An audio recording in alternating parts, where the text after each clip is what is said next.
Are we there yet? No. Are we there yet? No. Are we there yet? No. Are we there yet? No. Are we there yet? No. Are we there yet? Hi, YouTube. Off again to gather more CJ2a parts.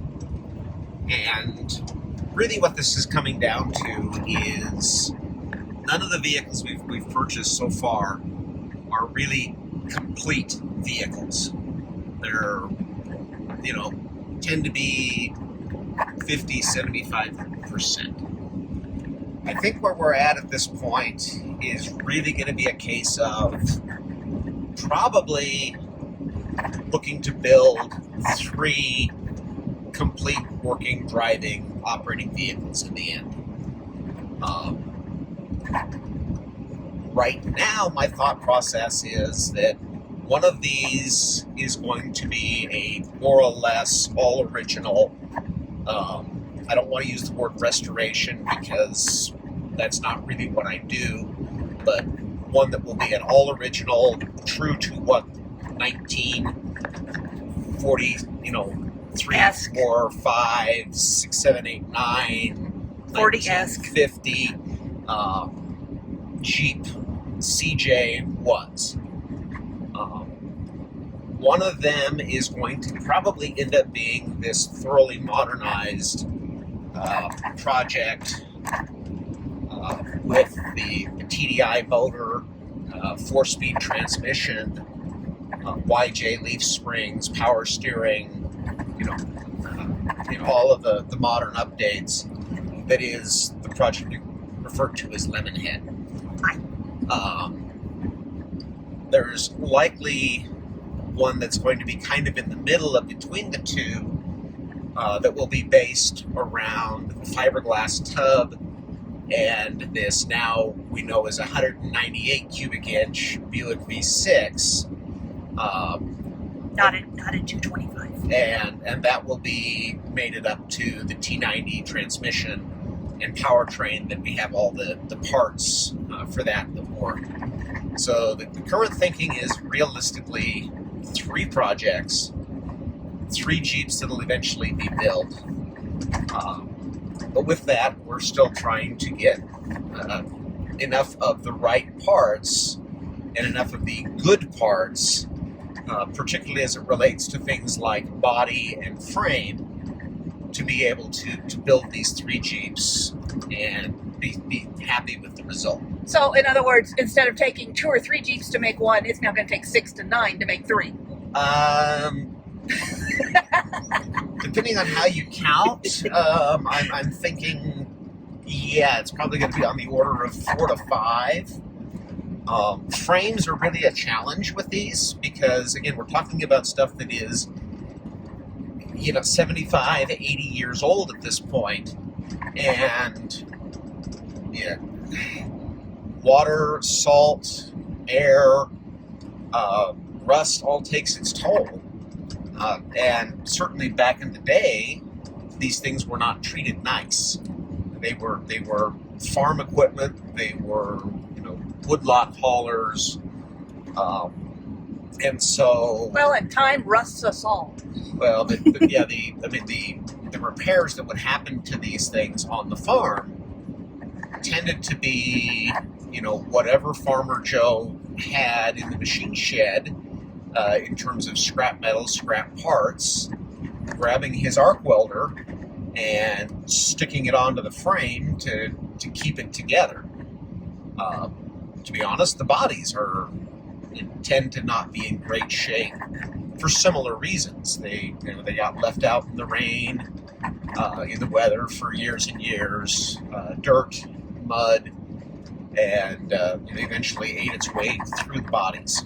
So, trying to work on this from the perspective of as much original metal as we can. It's going to end up taking several donors to make one good, solid vehicle in the end. But, again, for the powertrain stuff, we've got an L134 for the original build. We've got this 198 cubic inch odd fire Buick, which is an odd odd animal in its own right, but we have everything to connect the transmission to the engine. So that one's a relatively, easy, despite being the oddball that it is.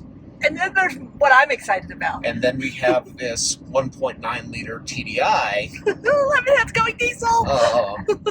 That we've got the standalone wiring harness for. Just need to work through how we're going to adapt that to the T19 4-speed that we acquired for that one. In a perfect world, we'd also eventually acquire the an overdrive unit. Would be nice to acquire a Lomax or Terra Low gear set for that one. To give the lower gears and the transfer case. I think that combination, the T19, the low gears, and the overdrive would be a real nice setup for that vehicle to be both, very trail worthy as well as have the flexibility to drive highway speeds. But we've got the motors, we've got the transmissions, we've got plenty of axles. So I don't think any of that is going to be real adventurous, but it's this ongoing, trying to come up with good solid body parts, good solid frames for each of these without resorting to doing something like buying a repop frame or an aftermarket frame. And there are certainly folks out there building those. There are, and frankly, the frames on these are not so complicated that you couldn't fabricate one yourself. But my objective or my want is to try to use as much of the original metal as we reasonably can. So again, today's effort, we're back out on a road trip to acquire more bits and pieces, odds and ends, of relics from 80 years ago. That's the plan. It is a foggy day on the road today. Kenneth really likes this frame that showed up on Facebook Marketplace, and they're discussing the various projects. Really cool to see someone else building one too. And, well, we're about to load it into the truck.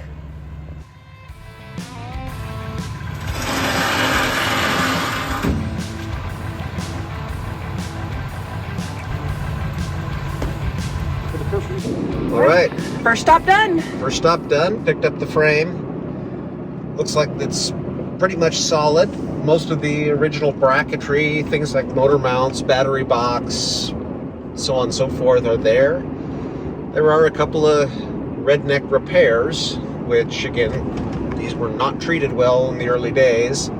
But we'll get it back, and when we're putting this stuff together, I think it'll be good source material for putting together a really good frame for at least one of these Jeeps. And he showed us his CJ2a project, which actually is kind of exciting. So best of luck with that project. Yep, absolutely. A little bit of a pit stop. We're now in Colorado Springs. So we've gone from Longmont to Colorado Springs to pick up a second thing for CJ2a projects. Now, this is a guy I haven't met yet, and he's actually done work on Penny, he's done work on the Kaiser. He's kind of a well-known guy in this area. Can't wait to introduce him to you when, well, I finally get to meet him for the first time. Aaron, I love this rig.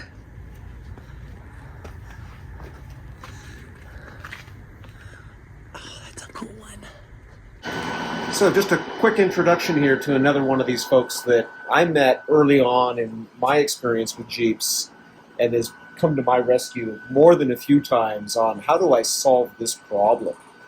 And Aaron Holdaway is somebody that has been both kind of a little bit of an inspiration on some of my stuff as I started working on the 715 project once upon a time, but has also been a go-to for things like Watch me fall down. Yay! Like big brake kits Yeah. that went on to the front end of the TJ, going on to the end of the front end of the 715, and other things. So just a quick introduction, and at the same time, thank you. You've actually it's been my pleasure. done a lot of great stuff for me, and every once in a while, you pop up with something for sale. It's like, yeah, I need that. There you go. So it's all Glad to been be of great. help. So thank you, Aaron. Okay, let's get into it a little bit further. If you are a regular follower of JP Magazine, Rick Pewe, Aaron Holdaway was part of that clan, part of that group that brought so many great vintage Jeeps to you through the pages of the magazine and then later through Facebook and other media. He's really amazing, and he's got some really great rigs, including that M715. But let's take a look at some of the other rigs he's got in his shop, well, behind his shop. This is just so much fun to explore. And I mean, seriously, Willie's wagon, this little mail Jeep, another Willie's wagon. Okay, we found another Jeep guy. Faux show. Oh, wow. That. Dude.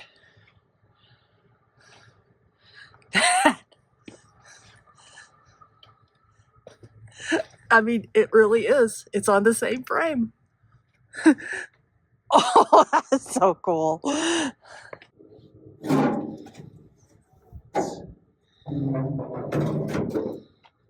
So what Kenneth is here for is picking out fenders.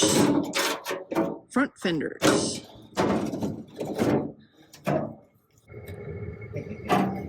Blue. That's fine. About half of what I've got is blue. There you go. This one I'm not necessarily looking for awesome. I guess Isn't this cool? They're in various states of usable, and a fiberglass body. Fiberglass can be fun. The fiberglass is going to be interesting. Personally a fan, but it sucks because you have to ground everything. And it doubles the wiring up. Yeah, all wiring has to be explicitly grounded, and the body repairs that are needed for that is a whole different skill set. I hate working fiberglass. Yeah.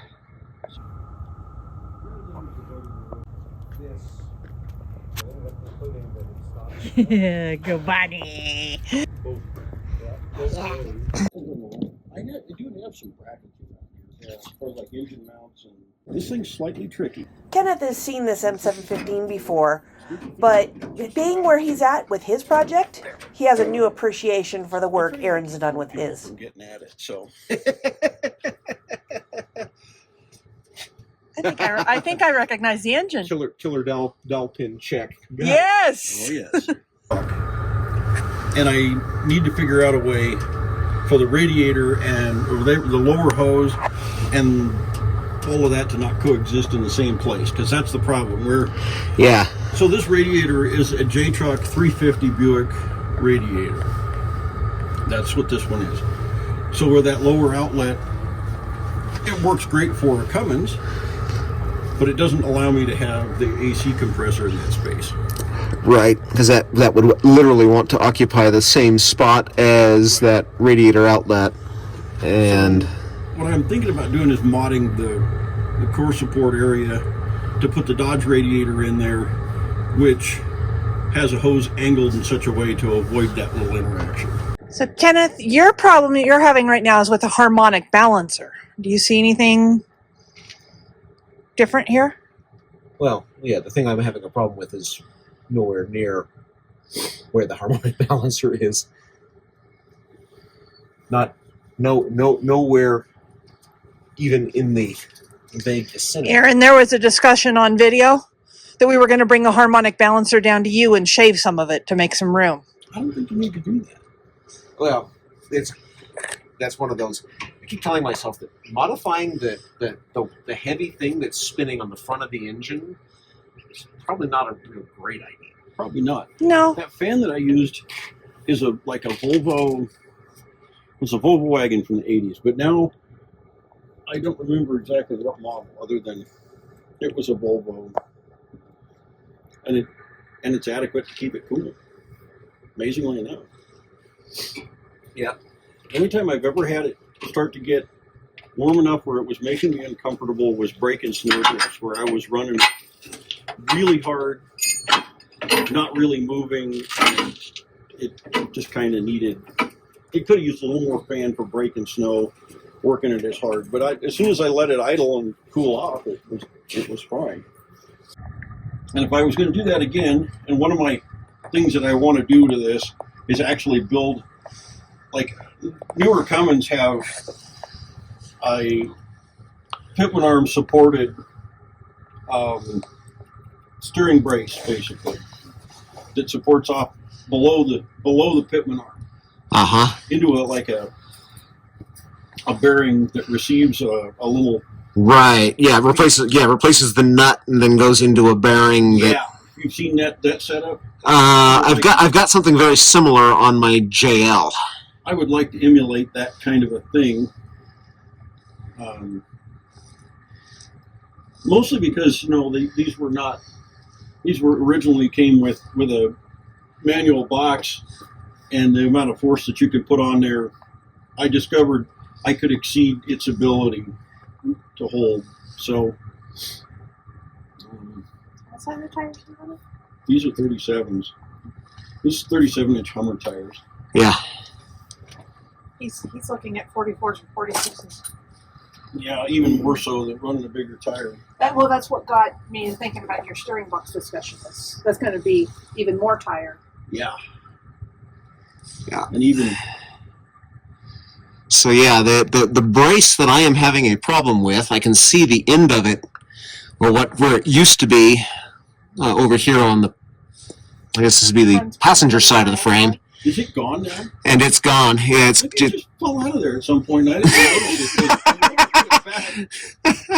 yeah, I can see where it was cut off, and if you redid the steering box bracketry, and I can see that as well. Maybe that's when I cut it off. And that's usually the. It all blurs together sometimes.